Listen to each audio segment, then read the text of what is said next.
TNN T V کی بین الاقوامی خبروں کے ساتھ میں ہوں لارب خان۔ کینیڈا کے سابق فوجیوں نے حکومت پر زور دیا کہ وہ فرار ہونے کی کوشش کرنے والے افغانوں کو نظر انداز نہ کریں۔ مزید جانتے ہیں اس رپورٹ میں۔ کابل کے زوال کے 1 سال بعد کینیڈا کے سابق فوجیوں نے اوٹاوا پر زور دیا کہ وہ فرار ہونے کی کوشش کرنے والے افغانوں کو نظر انداز نہ کریں۔ ایک کینیڈین سابق فوجی جس نے افغانستان میں خدمات انجام دی، میک ڈونلڈ، غیر منافع بخش تنظیم کی نمائندگی کرتے ہیں۔ کینیڈا کے سابق فوجیوں اور سابق ترجمانوں کا گروہ پناہ گزینوں کو کینیڈا میں محفوظ مقام تک پہنچانے کے لیے گزشتہ سال سے کام کر رہا ہے۔ انہوں نے کہا، جب ہم 1 سال پہلے انہیں باہر نہیں نکال سکے تو یہ تباہ کن تھا، لیکن اس کے بعد سے ہم اکٹھے ہوئے ہیں، ہم دگنے ہو گئے ہیں اور 3000 لوگوں کو باہر نکالنے میں کامیاب ہو گئے ہیں۔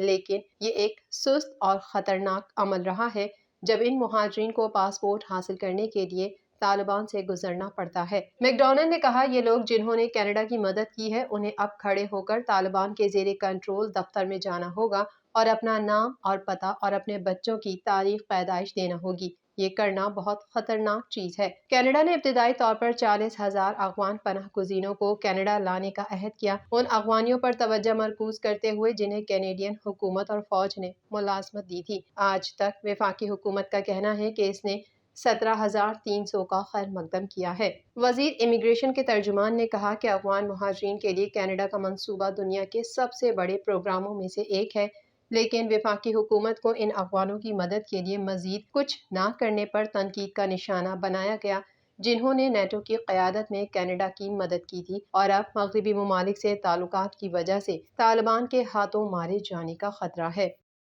پولیس نے GTA میں مجرمانہ کارروائیوں میں ملوث گروہ کے 24 کارندوں کو گرفتار کر لیا ہے۔ مزید جانیں گے اس رپورٹ میں۔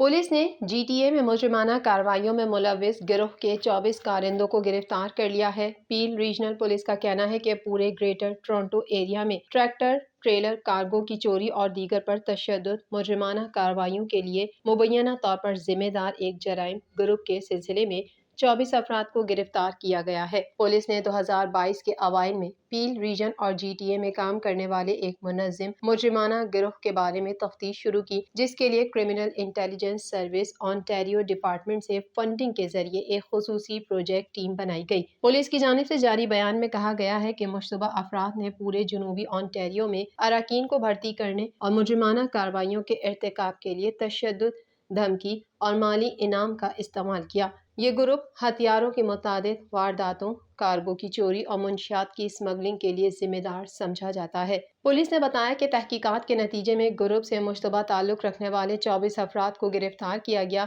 اور کل 54 الزامات عائد کیے گئے۔ الزامات میں موت کی دھمکیاں دینا، بھاری بھرکم ممنوعہ یا محدود آتشی اسلحہ رکھنا، $5,000 سے زیادہ کی چوری اور دھوکہ دہی سے متعلق دیگر الزامات شامل ہیں۔ تفتیش کاروں کا کہنا ہے کہ 14 جائیدادوں کی تلاشی کے وارنٹ لیے گئے، جس کے نتیجے میں آتشی اسلحہ قبضے میں لے لیا گیا، جن میں ایک آری بند شاٹ گن، $1.1 ملین سے زائد مالیت کی 10 چوری شدہ گاڑیاں، چوری شدہ ہیٹنگ اور ایئر کنڈیشننگ یونٹس جن کی مالیت $4,60,000 سے زائد ہے، اور $25,000 سے زائد مالیت کے غیر قانونی ادویات شامل ہیں۔ کینیڈین وزیر اعظم جسٹن ٹروڈو اور جرمن چانسلر اس ماہ کے آخر میں نیو فاؤنڈ لینڈ میں ماحول دوست توانائی کے ایک معاہدے پر دستخط کرنے والے ہیں۔ مزید جانیں گے اس رپورٹ میں۔ کینیڈین وزیر اعظم جسٹن ٹروڈو اور جرمن چانسلر اولاف شولز اس ماہ کے آخر میں نیو فاؤنڈ لینڈ میں ماحول دوست توانائی کے ایک معاہدے پر دستخط کرنے والے ہیں، جو کینیڈا کی نوزائیدہ ہائیڈروجن صنعت کے لیے اہم ثابت ہو سکتا ہے۔ جرمن حکومت کی جانب سے ایک بیان جاری کیا گیا جس میں اس بات کی تصدیق کی گئی کہ اس معاہدے پر 23 اگست کو اسٹیفن ویل میں دستخط کیے جائیں گے، جہاں نیو فاؤنڈ لینڈ میں قائم ایک کمپنی زیرو ایمیشن پلانٹ بنانے کا ارادہ رکھتی ہے، جو برآمد کے لیے ہائیڈروجن اور امونیا پیدا کرنے کے لیے ہوا کی توانائی کا استعمال کرے گا۔ اگر منظوری دی گئی تو یہ منصوبہ کینیڈا میں اپنی نوعیت کا پہلا منصوبہ ہوگا۔ جرمنی توانائی کے نئے ذرائع تلاش کرنے کا خواہاں ہے، کیونکہ روس کے یوکرین پر حملے کے نتیجے میں قدرتی گیس کی قیمتوں میں اضافہ ہوا ہے۔ اس کے ساتھ ساتھ روس نے اپنے یورپی صارفین کے لیے قدرتی گیس کے بہاؤ کو کم کر دیا ہے، جس سے سپلائی میں کمی کے خدشات پیدا ہو گئے ہیں۔ دریں اثنا نیو فاؤنڈ لینڈ پروجیکٹ کے پیچھے والی کمپنی ورلڈ انرجی GH2 نے کہا ہے کہ تجویز کے پہلے مرحلے میں اسٹیفن ویل میں گہرے سمندر کی بندرگاہ پر ہائیڈروجن کی پیداوار کی سہولت کو پاور کرنے کے لیے 164 ساحلی ونڈ ٹربائنز بنانے کا مطالبہ کیا گیا ہے، جبکہ ماہرین طویل مدتی منصوبے کے سائز کو 3 گنا کرنے کا مطالبہ کرتے ہیں۔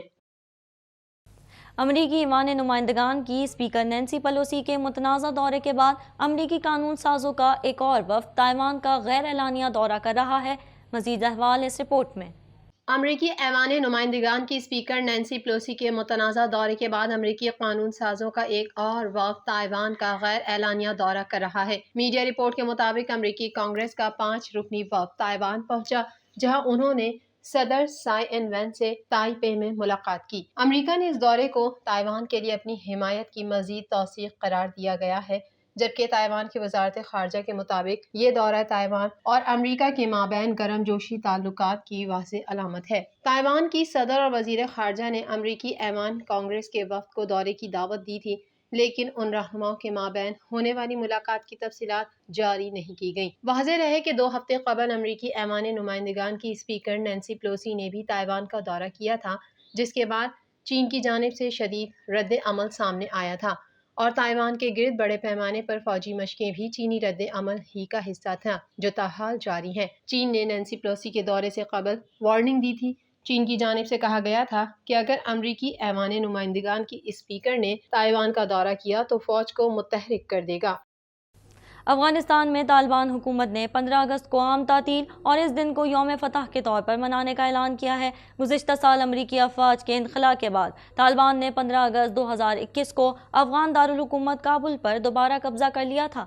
مزید احوال اس رپورٹ میں۔